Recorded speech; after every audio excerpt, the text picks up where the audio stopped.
Hello, we are back on the Silverfox Hustle podcast, and with me today in the studios is a very special guest. He is the former Lion City head coach, Lion City Sailors head coach, and before he leaves for back home to the Netherlands, I have an opportunity here to catch up with him and see how things are going. And he is, like I said, he won one SPL title, 2 Singapore Cups, 1 Community Shield, and a runners-up medal in the ACL2 as well. And if I have left out something, please do feel free to tell me. Oh yes, I forgot one more thing. The head coach, coach of the year last season, I believe. Welcome to the podcast, Mr. Aleksandar Rankovic. I shall see. Nice to see you again. Yes. You did forget one thing. Which is? I got 3 cups. 3? Oh yes, 3 cups. Yes. And the funny thing is, this is the first time I'm kind of speaking to you, and you are in your not in the sailors. Yeah, not in your sailors attire. So it's good to see you, my friend. And I've been following you on Instagram and all. You've got a kid who is into MMA. No, he's more into the Muay Thai. Yeah. He's very. I mean, I don't want to brag about him, man. And he's really, really talented. Like if I see it, he have amazing coaches also. I mean, maybe I can shout out to the sure, gym, why like not? Pineapple Gym in the Singapore. It's amazing gym. Where is this, by the way? This is by the Grid. Okay. Yeah. Right. It's amazing gym, amazing coaches, and he loves it. He's gonna miss that. I mean, nice. So he does only Muay Thai and not the BJJ and. He done that also, but now he's more into Muay Thai. How old is he, by the way? Almost 7. Almost 7, and I've seen those videos, and he's strong, my friend, and he's got great technique as well. Yeah? He's good. He's good. I mean, he's also loving football. It's not only this. Yeah. But I can see that he's now leaning towards the fighting. Beautiful.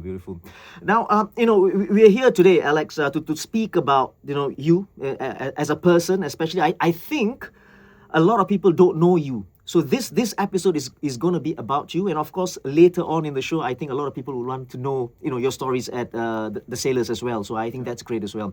Now, tell me more about yourself, Aleks, especially from where you were born in. You were born in Belgrade. Yes. Yep. And what was growing up like, and when did you move on to Holland or the Netherlands? I moved to Holland when I was 22, I think, something like that.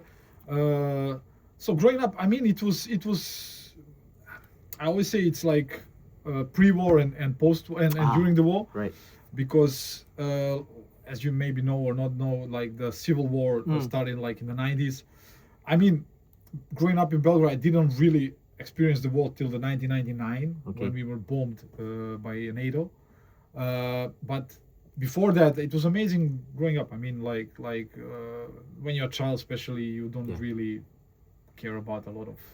How many, you had siblings and all? I have a younger brother who's 2 years younger. Yep. He still lives in Belgrade. Mm-hmm. So it was good. And during those periods of war, you had a lot of difficulties because there were a lot of sanctions towards the country. Right. So I couldn't travel a lot. Okay.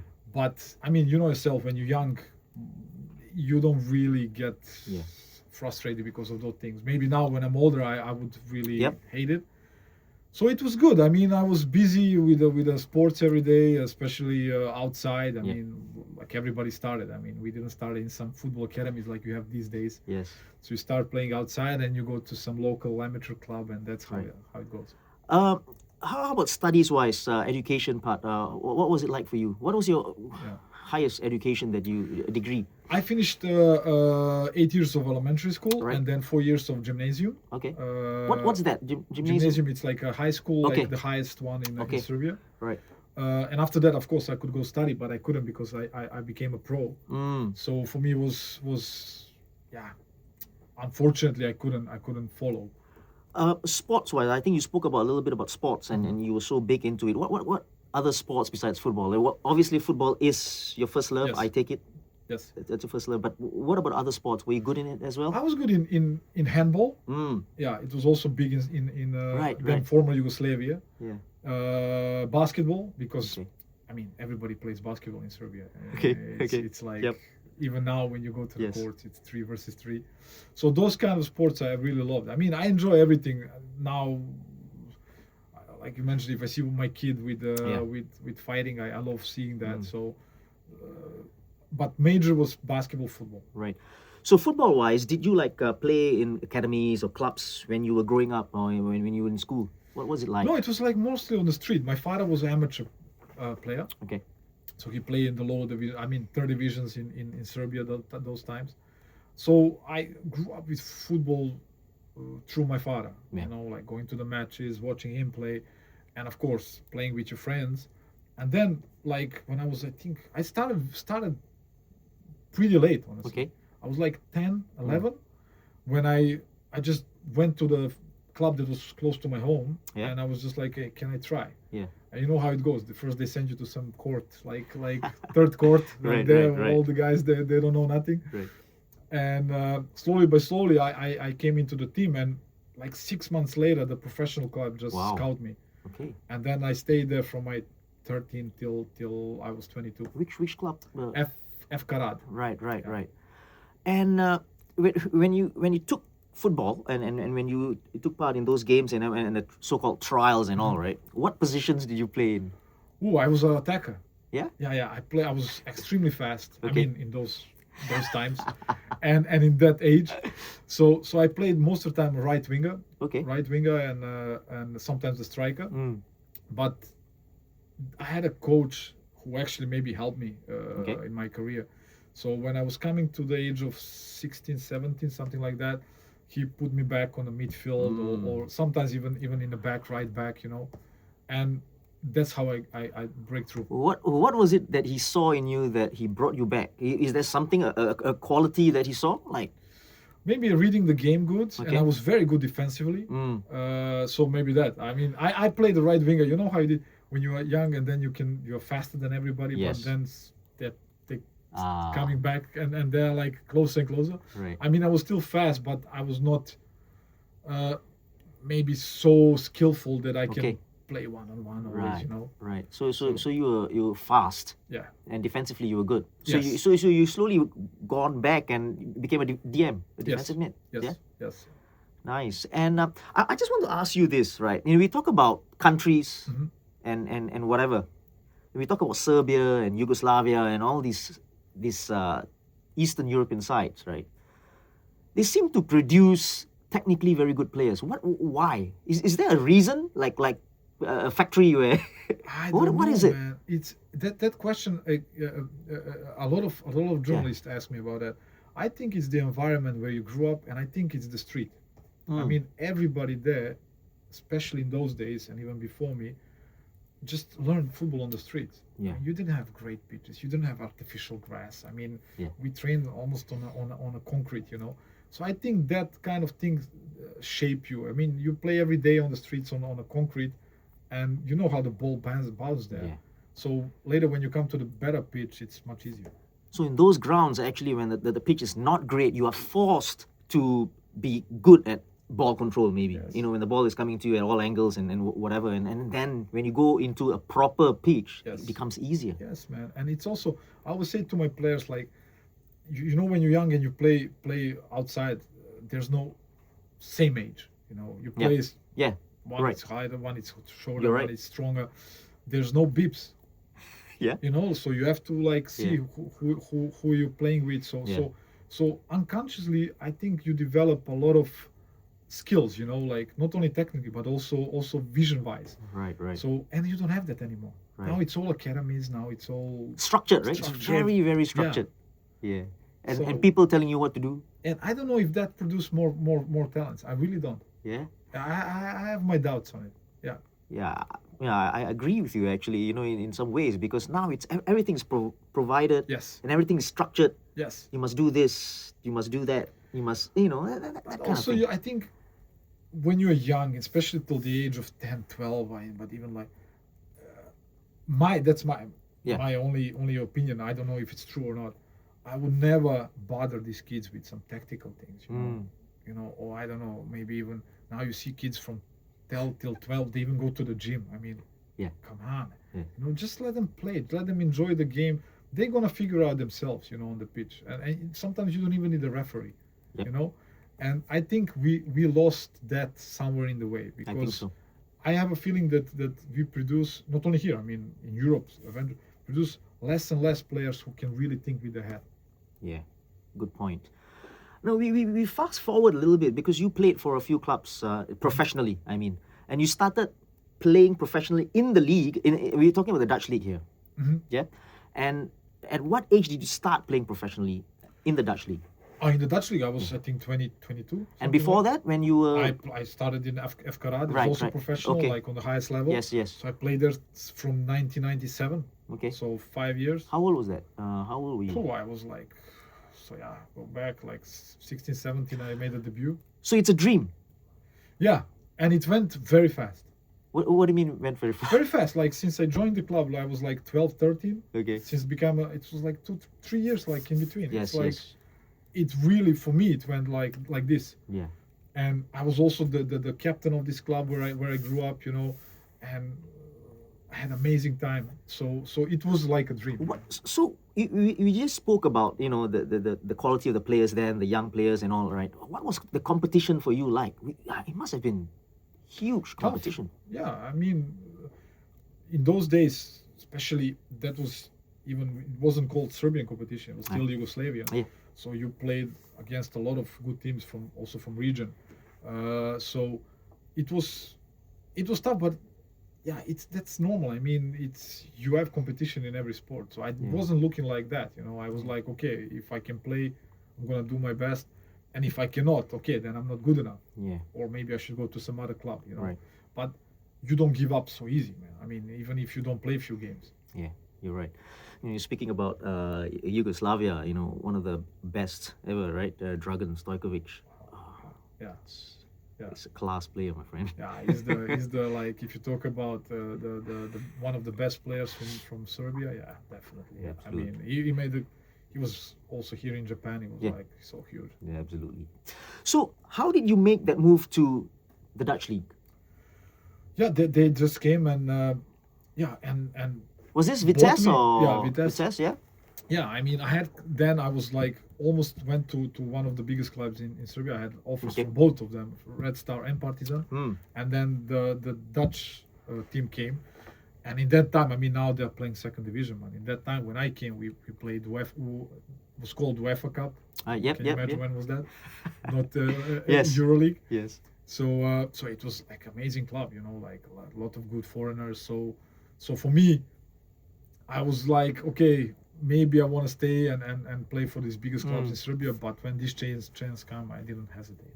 Right. And what was it like, first time stepping into the Dutch league, playing? What was the experience like? Surreal. Yeah. Especially in those days. I mean, what were these years like? You're speaking about the years that you played there. Yeah. What was the range? 19. Oh, sorry. Yeah. How do you mean? As in, which years do you play in? I played at Vitesse from 2002 to 2005. Right. Okay. Yeah, 3 years. Yeah. And after that, I played for the different club for like 6 years, 7 years. But it was amazing. I mean, if you saw in those times when I came, I remember my first game was against Ajax. Wow. Can you imagine? So, and across the pitch, I mean, you have like Ibrahimovic, Van der Vaart, Kivu, the coach of Inter, Galasek. I mean, like, I can go on and on. It's like amazing. And then, yeah, all of a sudden you are there. So, like, it was a dream, man. And then I just wanted to ask you, right? Your names keep rattling off from you, and we talk about that defensive mid position that you played in, right? You must have gone against the who's who. Amazing, man. Like top of my head. I mean, there've been so many players. I mean, Van Persie, Sneijder, Robben, Van Nistelrooy. I don't know. So many players. I mean, Huntelaar. We speak about levels, right? Yeah. What's the level like? Okay, let's talk about you just mentioned, right, Van der Vaart, for example. What was the level like? You speak about an average player, and then we've got that level up, right? What is it?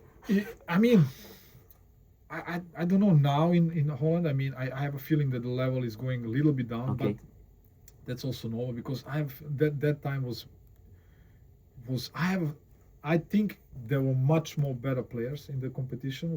But if you mention now Van der Vaart, I mean, amazing player. I mean, you can see everything on the pitch what he does. It's like it's like so calculated on such a young age. I mean, he was like 17, 18 or something. Or Wesley Sneijder, for example. Oh, yes. I mean, if you see this guy also, Yes, it's amazing. Ibrahimovic, I don't even want to talk about. You know, so I mean, depends with which level you're comparing with. Yeah. You know, if you compare like with level in Holland, especially, but if you compare with level, I don't know, with Singapore, I mean, it's difficult to compare. Right. And were there, like, you know, along the way, did you have like dreams of at least going to a bigger club? Yes, of course, every player had that. Yeah. You know, and of course now, I mean, I don't have any regrets about my career, and sometimes maybe if you made this choice, the way could go different. You can go different path, but I don't know. I mean, that's always like what if, you know, and it's difficult for me to say could have played for a bigger club. I don't know. And that position of a defensive mid suited you in the league, yeah? Yeah, very much. I mean, I played there a lot of years, and you know, when you're getting older, they're moving you back and back, you know. So I end up like playing even center back couple of games, and also right back and that. So no, it suited me really good. I mean, I think I could read the game very good, and I wanted to ask you about the mentality of the Dutch. And it's a general opinion, right? Yes. That they are very outspoken. Yes. If the coach tells you something, they won't just take it. They will probably ask questions. Was that like 100% that? true. Yeah. Yes. That's something that I really needed to like get used to it when I came, because I came from the culture. You don't ask the coach, you know, like, okay, why don't I play, or why we do this and that. I mean, it was like no. So it was really like that. Yeah, man. Like even now, I mean, you have kids from like 10 years old. They can ask the coach, why do we do that, and why this. You have these advantages because it's not very like you have certain relation with your coach, but on the other hand, it creates also the culture where now you don't even know why you need a coach. Yeah. You know, like if they can, just say, I had players like literally like saying like, we don't want to do this. Yeah. You know, so is it good? Maybe, you don't know. That was the reason why one or two players walked out of the World Cup team, right? Just you remember, you know, with Ruud Gullit and Yes. Yeah. It's also that could be a downside. No, they're very outspoken, opinionated, and they learned that from the young age. Yeah. So they're very. I would say Dutch culture it's very, in terms of football, individual. What it does as well, it keeps the coach on his toes as well. You can't like. No, you need to have an answer for everything, man. Of course. I mean, if the player comes to you every time and asks you better be prepared. Right. No, you stopped playing when you were 34, 35, roughly. Yes. Was there a reason? Was it like an injury, or you decided no, enough is enough? I came back to Partizan Belgrade. It's a big club, and 2 years prior to that, or 1.5 years, I had a knee injury, and I came back from injury. I played, and then I came back to Partizan, and also we played Champions League qualifications and everything. And after 6 months, I stopped. Okay. And the reason was, first of all, my body was never the same. Every day I wake up with pain Because of the Yes. because of my knee injury. So I felt like I have pain every day, you know, like, and I don't want to like take pills just to go to train. And there was coming back to Serbia after so many years of Holland, I totally disconnected with this football culture. So for me, coming back there, it was enormous pressure, like sometimes totally unnecessary. That I was like, listen, I don't need this anymore. Okay. You know, like I want to enjoy football, and not in my 34, 35 years that I have to still like every day asking myself, why am I doing this? Right. And then I stopped immediately. I think when you don't find the joy in it, I think it's better to, because you can tell yourself, right? The body, the mind, and everything. Yeah, I remember. I mean, I was sitting in the locker room. I remembered exactly the day. I was sitting in the locker room. The new coach just came. It was a big coach, Avram Grant, that was the coach of Chelsea. And I was remember tying on my shoes, and in that moment, just I was like, I'm done. Wow. I don't want this anymore. I'm really done. And I went to him and I say, Coach, listen, I just have to tell you, I'm not gonna stay anymore. And he was looking at me like, but where are you going? I said, no, I'm done. But why? I said, listen, it's a long story. I don't want to explain you. I just don't see any more pleasure in this. Wow. So I also wanted to ask you this about, so you went to coaching obviously, but were you taking your coaching badges already while you were playing, or when you stopped, or when you were playing, you were just playing, and then when you stopped playing, then only you decided, okay, maybe I want to become a coach. What was the transition like? No, well, I was playing at ADO Den Haag, so my previous club before Partizan. Yep. The good thing is that the youth academy was next to our academy, to our training ground, so I was regularly there. Okay. You know, like watching the matches and just watching how they train. You know, I had some friend there who actually worked in China also. He was a director of the academy, and he was like, Alex, you know, come sometimes, you just have a coffee, you know. And that's how it started, honestly. So when I finished, I called him. I said, Paul, I listen, man, I don't know if this is for me or not. Can you just try it? You know, can you just give me any team? I'm just gonna be like assistant. So this was while you were playing, right? No, when I stopped. Oh, you stopped. Okay. No, right. while I was playing, I was going there all the time. But when I stopped at Partizan, that's when I called him. And he said, man, just come. I will find a place for you. You can just walk with the team and see how it goes. Okay. And it clicked amazingly, man. Listen, I from the moment I stepped on the pitch, especially, you know, playing with the young kids. And how old were they? These kids? I was assistant coach at under 17. Okay. So they were like. So then you had to start from scratch in terms of the badges, the coaching qualifications. Yeah. Listen, I walk all 9 miles. How do you say? I started assistant coach when I was 17. I mean, no pay, nothing. Just like 1 year, you just go like and learn. Then I got and going for my diplomas, you know. Yeah. Then I got head coach under 15. Okay. Still till this day, like the best time ever. Best time ever. Right. And funny thing is, a lot of these guys they're still playing professional, on big level. Some playing Premier League even. Yes. And then I went like under 15. Then I had 3 years under 19, and then I became assistant coach of the first team. Right. So I was 5 years at the academy. Nice. And I wanted to ask you this as well, and it's a good thing you said this, right? You said, you know, some of the players that you coach, the 15 years old, are still playing and whatever, right? Sometimes you may be coaching the at the top level, right? But sometimes these are the kind of things that gives you a lot of satisfaction. Like you know, when you meet somebody outside and you say, hey coach, you know, and you know, you coach me like, and sometimes you don't even remember them. No, listen, man. And it's a beautiful feeling. It's an amazing feeling. I always say to the young coaches, I'm talking like I'm old, you know. But to young coaches, listen, give yourself a time and try and if you can go from I started from almost the lowest teams. Why? Because that's where you're gonna learn. Because you can make fault, you can make mistakes. The kids first of all, they're never even gonna notice, and they're gonna take everything from you, you know. And that's the beautiful thing. And you can really test yourself because you have to have patience with kids. I mean, it's not easy sometimes. You know, you have disappointments, you have cries, you have, you know, and that's where I learned the most of my work. Professionals, I'm telling you, that's easy, man. Yeah. That's easy.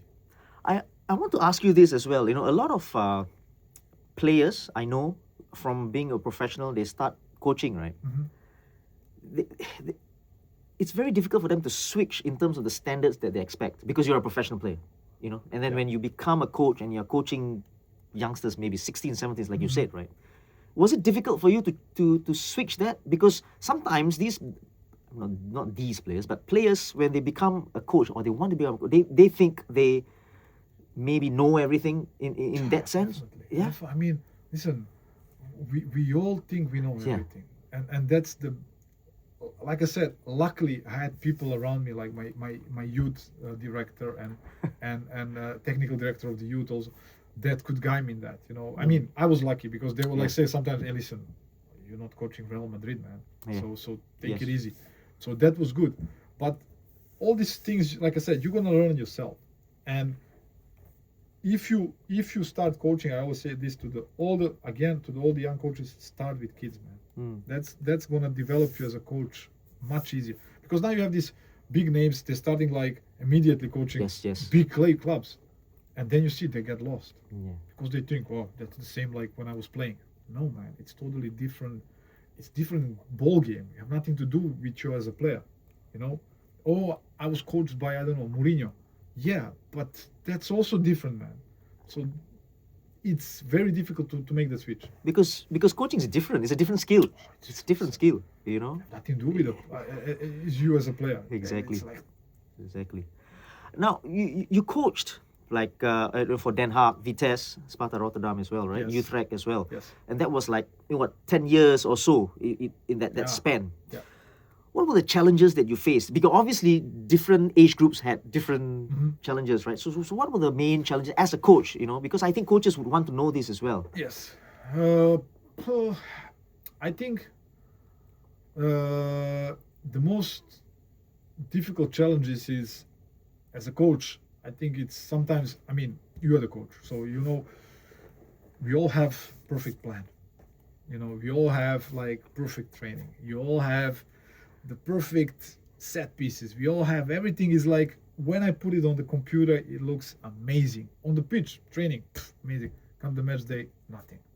So that was like, oh my God, you know. So that learned me that sometimes as a coach, you don't have everything in your hand. And what I learned in all those years, the challenges, the most important thing are the players. Most important. So listen, you can be amazing coach in terms of, I can make amazing exercise on the pitch, or I can make the great PowerPoint presentation. Listen, if you don't have relation with your players, and if you don't really understand them, not only as a player but also as a person, you're done. It's a very good point you made there, you know, because I think, especially as the higher level you go, the pro level and all, I think you are only as good as your players. Totally right. They can make or break you, actually. 100% right. You know, You're 100% right. it's in a way, it's not in your hands. It's a difficult thing, but you got to manage that. It's a man management kind of thing. You got to play a game as well. Listen, yes, I mean, it is sometimes you need to like play a game. Sometimes you need to step out of your ego, maybe, because, okay, I need this player, or maybe I don't understand him in the right way. You know, I have to try to find a way to understand him. You know, is that talking to him? Is that, I don't know, making him feel good during some exercise? A lot of things. But you are absolutely right. And as soon as you realize that, it's going to help you be a better coach. Because I had coaches, trust me, that in terms of, like I said, preparing the training was amazing. But bad relationship with the players, gone, finish. Brilliant. And you know, we've like spoken about like for 28 minutes or so, and I think it's been a very, very good conversation. Now we're going to step forward to the sailors, right? And I think this is the part that a lot of fans would want to hear from you as well. Now, you took over from Risto Vidakovic in June 2023.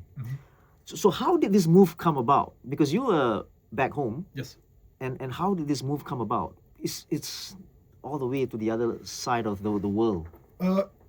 Listen, I got a call from Luka Lalic, that I knew for many years. Also he was working in Holland, so I mean we know each other, and I knew he was in Singapore. But like even before I came here, I knew that he was involved here. But he called me and he was like, "Listen, would you be interested coming to Singapore?" And I was like, honestly, I didn't know nothing about the competition because. Did you come to Singapore before that? Like, never. I mean, I've been to Asia, I think maybe 20 years ago, to China one time. So it's not something that I know.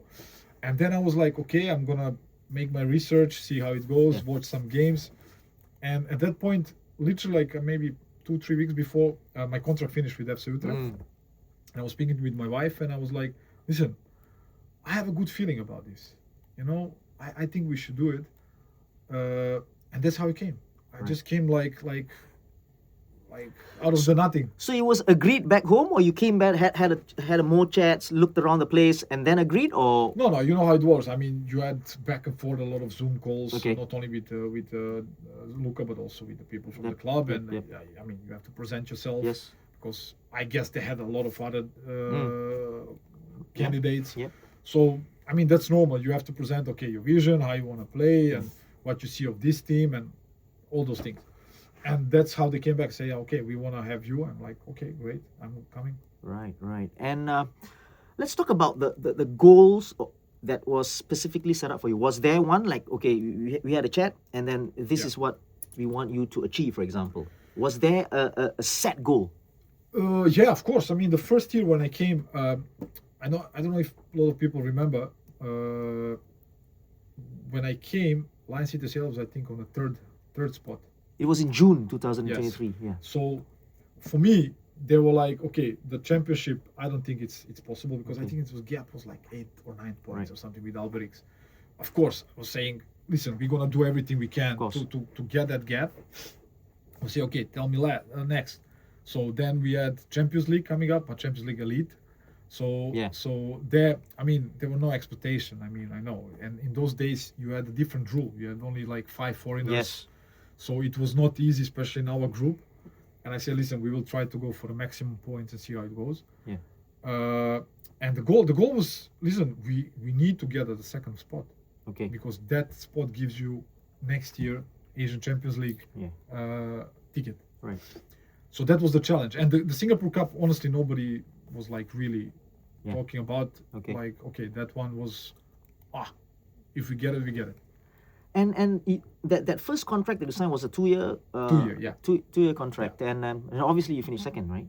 Yes, we finished second. Tampines is in front of us.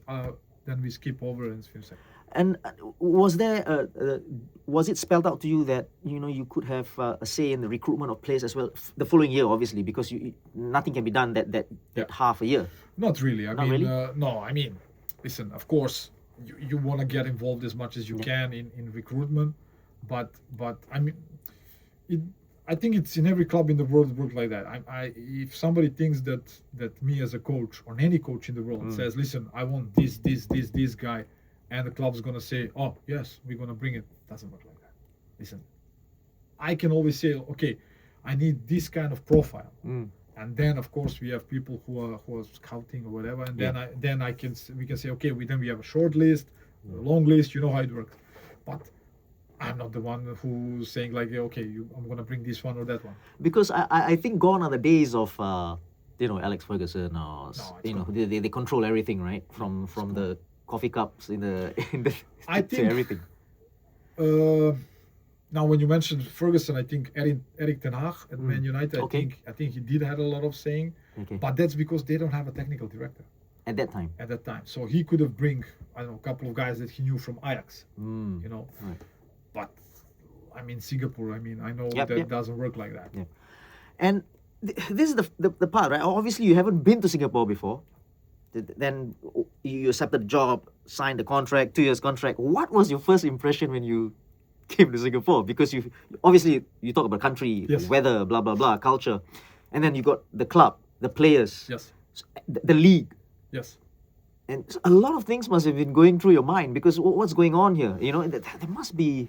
It was overwhelming in one point, but the good thing is that the games just started, and I didn't have much time to like which is a good thing, right? Which is a good thing. Yeah, it's definitely a good thing. So I need to, how fast can I make this team work the way I would like them to work, and to get a result?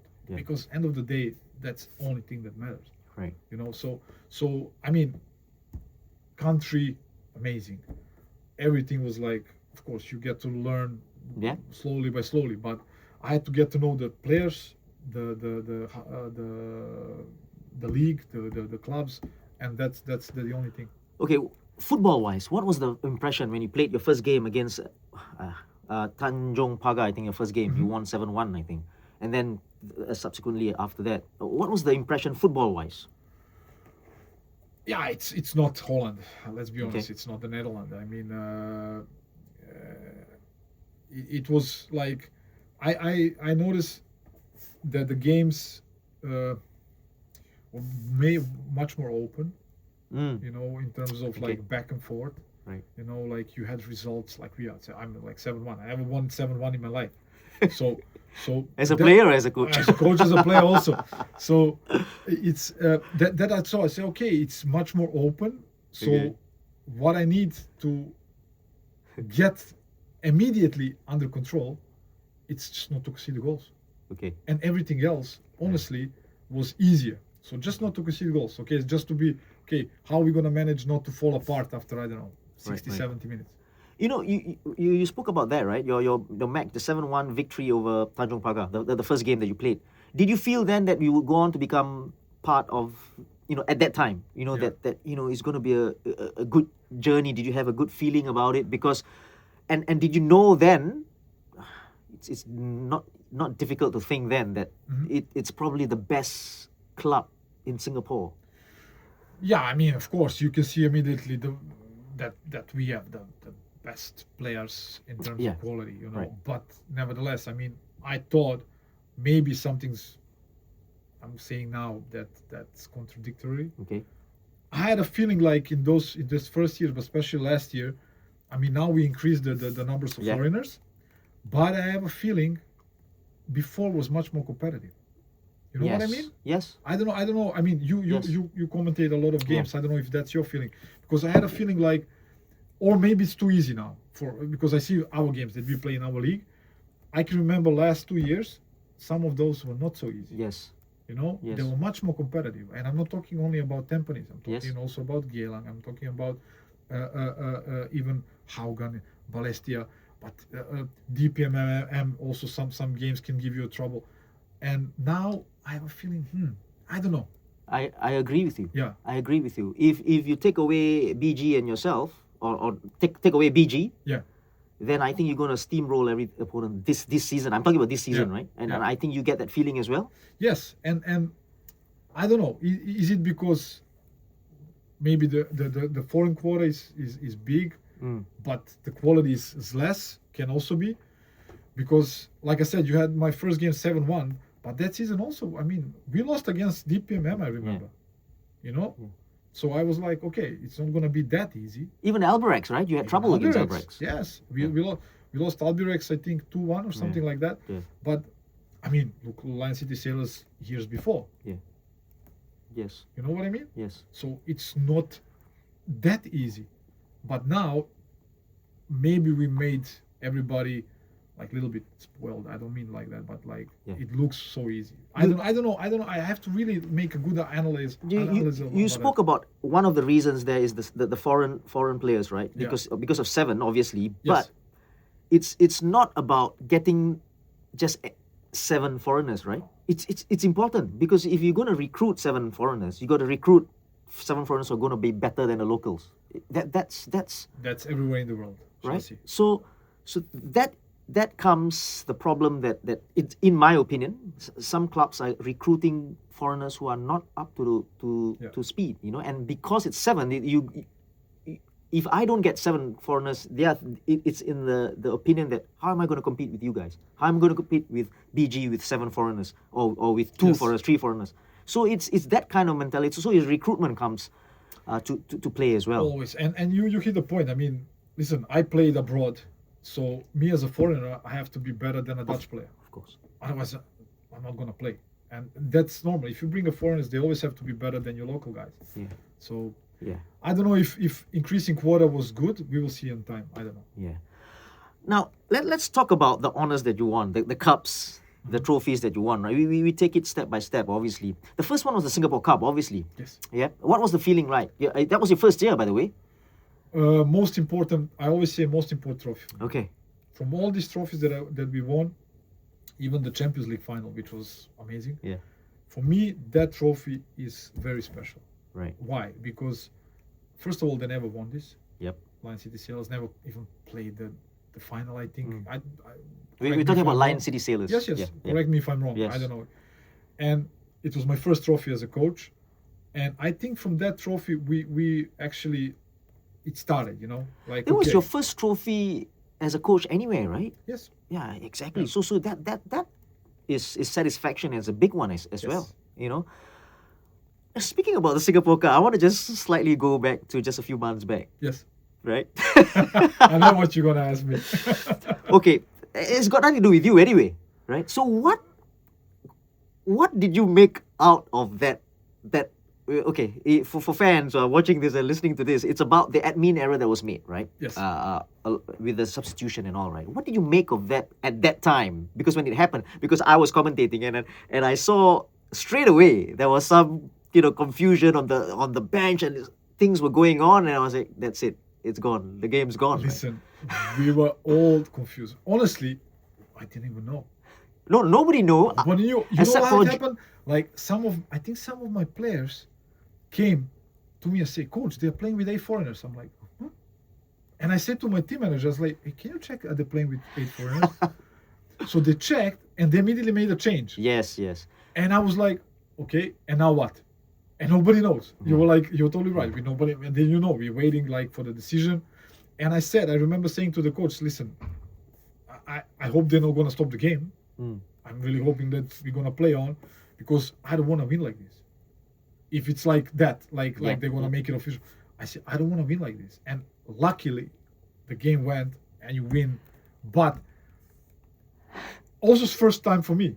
No, but did you know, I think if you had gone on to lose the game, Yes, you'd still be presented with a trophy? Yeah, but that would be insane. So that I cannot put that in my head. You know what I mean? It's like, I think us winning the game actually saved the everybody, I think. Absolutely. Yes, because if we didn't, I cannot imagine that. Yeah. Can you imagine you losing? Doesn't matter. Is it the penalties or whatever? So did you know while you were playing the game? Did you know that even if you had lost the game, No. That came after we.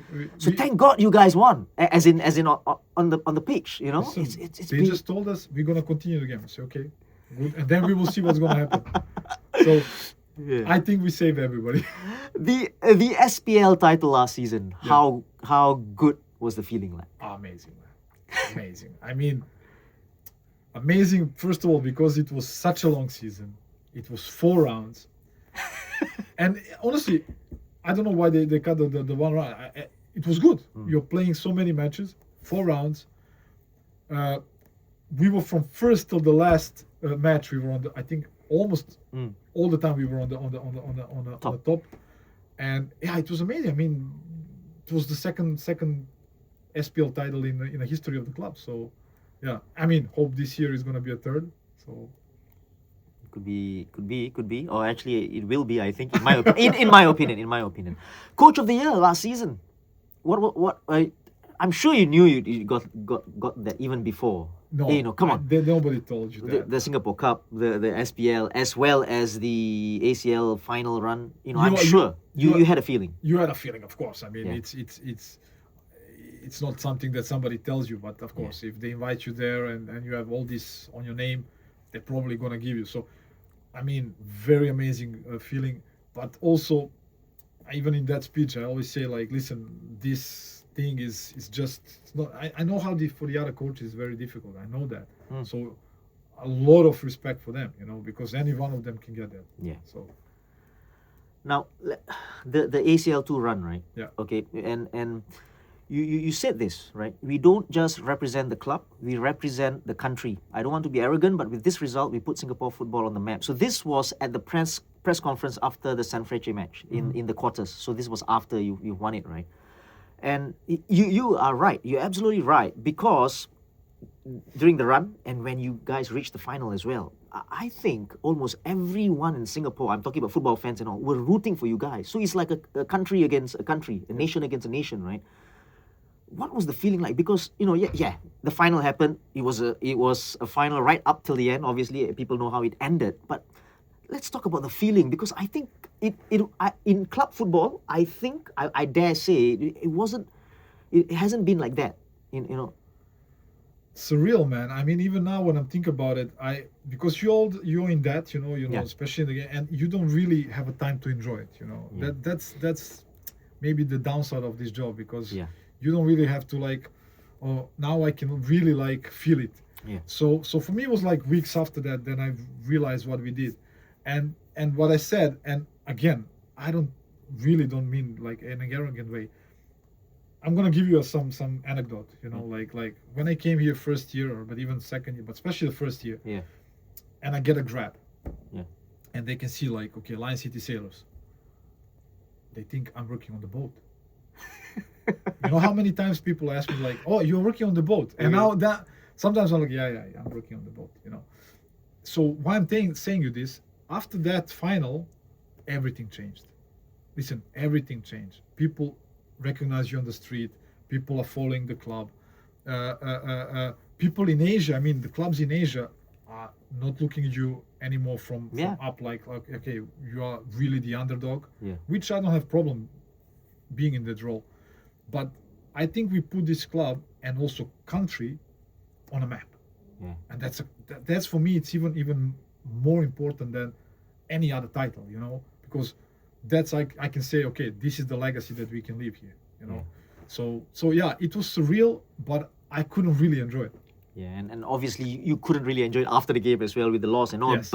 But it is what it is, and I think it was a wonderful run. And I got to say congratulations again with the run itself, and it was a wonderful feeling for even Singapore fans, right? Thank you.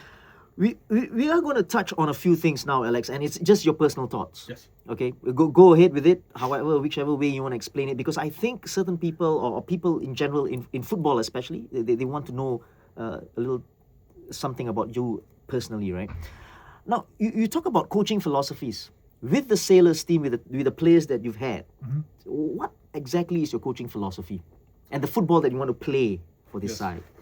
No, listen, obviously I come from Holland, man. I mean, listen, I done my licenses, everything there, and so my philosophy is always like 4-3-3 attacking. Okay. But I'm not naive. Okay. So I have to see, okay, what I have, and most important, how can I get the result as fast as I can. So for me, the turning point in terms of, especially if you talk about a system, and if you talk about the way of play, I don't know if you remember our friendly game against Tottenham. So that was the turning point. That's the first time we ever played with 5 in the back. Okay. So I was like, okay, I have to try something, because I see we are struggling a lot, And it's a big team. It's a big, but also not only that, but like also in our league, also in Champions League, like we leave a lot of space behind. Okay, can we see how it goes? And that was the turning point. Say, okay, now we can build on this. Right. So we started playing with 5 in the back. Yeah. I mean 3 in the back when you have the ball, and that brought us so many things. I mean, all these trophies came, and of course we can switch to 4-3-3, but depends on who you have. And my philosophy is always, I know it's gonna sound like a cliche, but I don't want to concede any goal. That's the number one philosophy: no goal first, and then after that, I know with the quality I have, I can always produce. Okay, I actually wanted to ask you this question slightly later on, but since you spoke about this as well, okay, let me ask you this as well. Does this then make it like you don't want to concede goals first, obviously? Yes. Right? Does it make you then a defensive kind of coach that let's protect ourselves before? No. Which makes yourself boring. I'm just asking. No, man. I mean, look at our games and look at our stats. Yeah. And I know that we are the most scoring team in the league ever, I think. Okay. We concede the least goals ever. My 2 players were in a top 5 Champions League top scoring list. Shawal Anwar, 8 goals. Song, 5 goals. So that says enough, man. I mean, you know what kind of players are playing in Champions League? Yeah, of course. And they're like on the.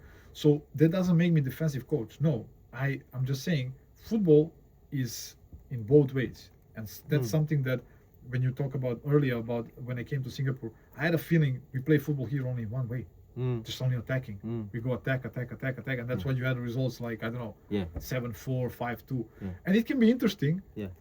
But at the end of the day, you still want to win. Yeah. You know, so it depends how you're gonna watch it. Did any like players speak to you like coach, can we be more adventurous, whatever it can be? I'm just thinking of my head. Was there any like? No, I mean, I think I gave my players a lot of freedom, especially the attackers. Yeah. I mean, I had Maxime Augustin. You really think that Maxime, you're just gonna say, you're gonna do this or no? But to be fair, he works hard as well. To be fair, absolutely. I mean, listen, every player that plays at this club and this last year have to work. It doesn't matter what's his name. Yeah. So Maxime works his ass off. Sorry that I say that, but in terms of attacking, he has totally freedom. I mean, I'm not gonna say to him, "Hey, listen, now you can go here or there." No, it doesn't work like that. Now we talk about Lestienne, right? It's a good point that you made, and his numbers, his stats. I don't have it with me, but his stats are off the roof, off the charts. We talk about year by year by year. He's been excellent, and some people on the outside say that you guys rely too much on him. Is that fair? Is that unfair? What's your opinion on that? I can imagine that the people say that. Listen, to replace Maxime, it's almost impossible. It's just like Doi from last season. It's Gela. But look what happens with Gela. Yeah. And now we can say, okay, but it's only one player. No, it's a key player. Like take any team in the world, take out the key player, it's not the same. So for us, not only for us, but I think in Singapore football was never a player like this, like Maxime. I mean, when he's gone, especially now, we had to fill that gap differently. But even without him, I think we won a lot of matches. So it's not like only we depended on him. But I mean, he's an amazing player and very important for us. I want to ask you this question. Yeah. Are you an arrogant person? There's honestly, that's yeah. I don't know. I mean, listen, the people that I know and they around me or work with me, I think you should ask them. I was never considered an arrogant person. I mean, I don't know why would people think that. Maybe it can come because I'm not available always. You know what I mean? I mean, when you're in a football in a sport that's like very like open and I mean, I'm not always available. Like I'm not available always for interviews. I'm not available always for some things. Not because I don't want them, because sometimes I don't have time for those things, And sometimes it's also because I don't want them, So maybe because of that, I don't know. But I mean, I work with you like a couple of interviews, so yeah, I don't think you have that opinion. Yeah, trust me, you're not. Just going back to fans, right? I just get this feeling that obviously you guys have the biggest budget, infrastructure at Mata and this and that and everything else, right? They demand that you guys play entertaining football all the time, win 5-0 all the time, whatever you want to call it, beautiful football, sexy football. Is that fair for the fans to think? Yeah, I mean, yeah, of course they can demand everything they want. Of course, that's why you have fans. But it doesn't mean that we can do that all the time. I mean, listen, as much as we want to play tiki-taka every match, it's not possible. First of all, I can give you a lot of aspects because of that. Sometimes you are playing against the teams, they're not easily to be break.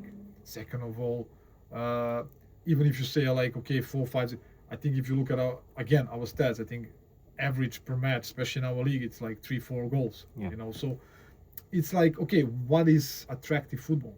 For me, the most attractive football is when I win. That's number one. Bottom line. That's the bottom line. Listen, if I can win with 5-6-7-0 with beautiful football, when we score I don't know how many volleys and nice goals, great. If I can win with the one set piece 1-0, same. Yeah. It's all based on expectations, isn't it? In I think fans' expectations and whatever. And I think it's sticking to those. I want to ask you this about your squad size, right? And we're just looking at squad list and whatever. You've got 20, including the foreigners. Yeah, we got 20 players. Yeah, I mean, 20 when everybody's fit, and that's almost never. I know. I mean, you are the coach. You know that's almost never. So with 20 players, obviously, and when you go out and play in the Shopee Cup, the ACL too, the competitions, I reckon that's not enough. No, some games was a challenge. Yes, some games was a challenge. I mean, listen, it's very easy for me. Like, okay, like I said, okay, 20 players, it's perfect. I'm going to deal with that. But like I said, it's never 20. Yeah, I mean, you always have injuries, you have suspensions, you have whatever. But when you go against the teams, I'm going to give you an example. Like the best example for me is Persib. Okay. Persib is the team that played us last season in Champions League, if you remember, which was amazing team. We can all agree that they come from very good league, strong league. They have like something like, I don't know, 30 plus players. Okay. I don't know. They end up last in the Champions League last season. So what did they do? They bring 22 new players in the beginning of the season. They have something like 17, 18 foreigners, and even more foreigners now in the winter break, which I can imagine because they went through the Champions League. Right. And what happened in the knockout stage? First games, they went out. So what I'm saying is, it's not easy. It's not easy, man. Like to compete against those teams. I mean, I mean, last season we had the same. I mean, we had like 21 or something, 22. We went to the final of the Champions League and win everything. So you can do that. But structurally, to do that through the every season, it's not easy. I mean, Namdim, the team that we played in the Shopee Cup, have 34, 35 players, didn't went through the Champions League. Yeah. They were third. Yeah. So it's basically when you win something and you're so good at it, and the next year there has to be progress. It's as simple as that. You look at all the best clubs in the world. Whatever. In the English league and whatever. When they win something, the next year it's not like you relax and you just maintain the squad or whatever. There's always just rejuvenation of players and things like that. And I get your point totally. And this is another question. And Forrest Lee is the owner of the club, obviously, right? What is it like working with him generally? Good. I mean, I didn't have any problems with Forrest Lee. I mean, obviously we don't see him a lot because he's a businessman. But every time I saw him, it was always good, always respectful, always good. We had a good conversation. So I cannot say anything like he treated me really good, like with respect and everything. So for me, I had a good experience. Right. So. Now this is the part where I think lots of people want to know, at the end, right? So what happened? Obviously you were told that you were not needed anymore, and that was what 2-3 weeks ago, I think. Something like that. Yeah. So what was it about? Why did this? Because you signed a contract last season or. The beginning of the season, I signed another 2 years, extension, right? yeah. So obviously it's less than that, obviously. So what were the reasons? I have to be perfectly honest. I don't know. Okay. I don't know because if I can guess, I think it's the last Shopee Cup games. Okay. Yeah, and like I said, it was very difficult. I mean, no excuses. Listen, I'm the coach, I have to deal with it. But when you go to these games with 13, 14 players, it's not going to be easy. Okay. But I think it's that. I think it's that. Okay. But like I said, I think those questions you should ask people from the club. Players-wise, they were good with you? There's absolutely no problems with them? Because I think they're a good bunch of players anyway. Yeah, I had excellent relationship with my players. I mean, that's maybe my strength as a coach. I have always good relationship in a good way, respectful way. Of course, I'm the coach, they are the players, but I don't treat them like kids, So we, I never, at any club that I worked, honestly, I never had a problem with players. Beautiful. Now, just to add on to that now, just looking back at your time here, and it has been successful. As simple as that. Let's not, say that, you're not at the club anymore, but, you've done badly or you've been successful. But were there any regrets, you think, along the way that maybe I could have done this? I don't know. Because as coaches, right, sometimes you think about the smallest of things in detail, like specifically in a game. Like sometimes after a while, I think maybe I should have made that substitution earlier. That kind of thing. Did you have Yeah, probably I have. I mean, I still have to think about the specific moments. But I mean, listen, I have them definitely. I mean, some games probably I should have done this or that. Yeah. But that's always. I always say like, listen, it's very easy to be a general after the battle.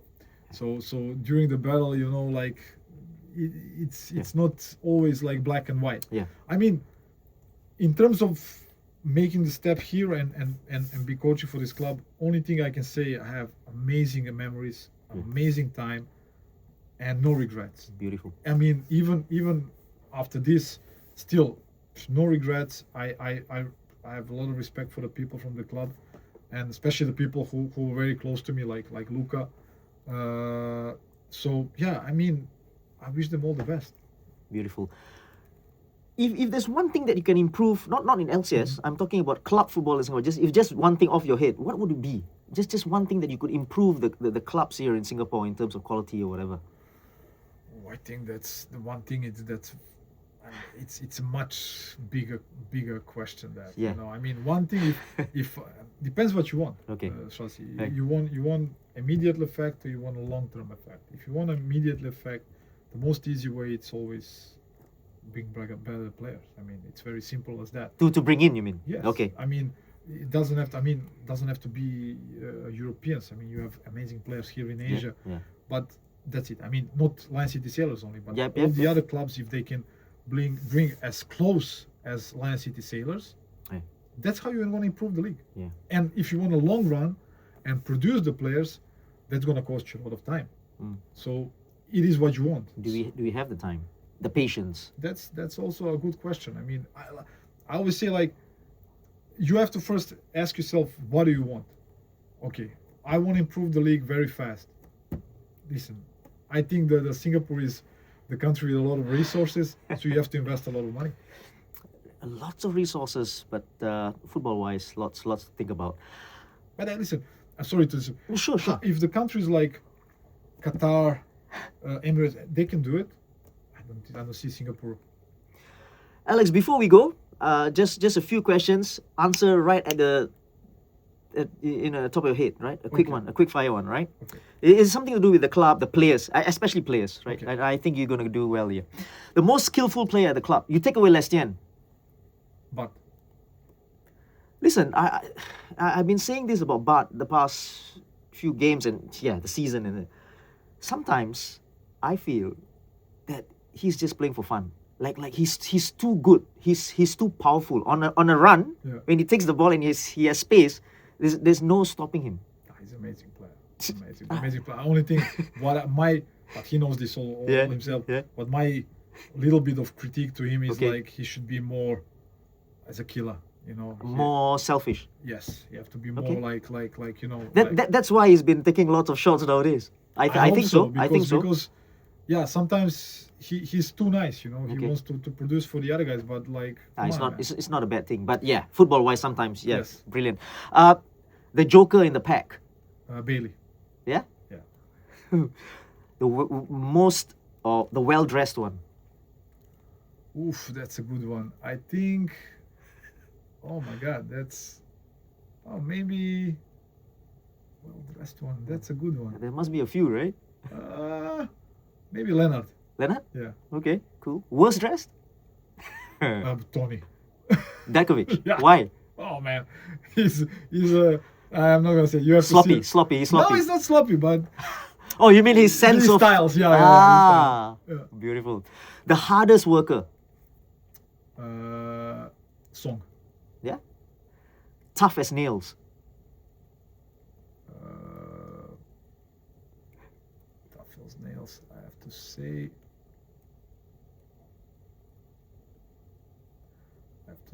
Tony. Yeah. Okay. I like your defenders, by the way, because they are defenders.